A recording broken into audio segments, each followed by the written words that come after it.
হাসি হাসি মুখে তাকিয়ে থাকলো সে। আদ্রিতা একটি মেসেজ পাঠিয়েছে, ফ্রি হয়ে কল করো। এভাবে আগে কখনো আদ্রিতা বলেনি নীলকে।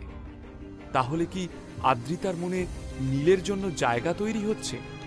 নীল আশা নিয়ে কল ব্যাক করল, কিন্তু ওপাশ থেকে আদ্রিতার সেই চেনা ঝাঁঝালো আওয়াজই শুনতে পেল নীল।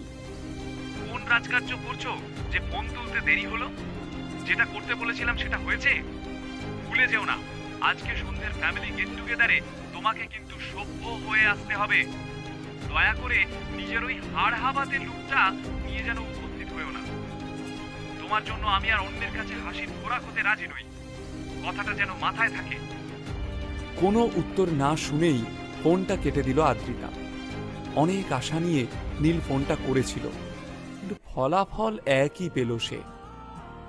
ফ্যামিলি গেট টুগেদারে যাওয়ার জন্য আদ্রিতাও ওর কাজগুলো তাড়াতাড়ি গুটিয়ে নিয়েছিল। বাড়ি ফিরে বিকেলের পার্টির প্রস্তুতি নিতে হবে। সবে অফিস থেকে বের হতে যাবে এমন সময় একজন স্টাফ এসে বলল, ম্যাডাম, আপনার সঙ্গে একজন দেখা করতে এসেছে।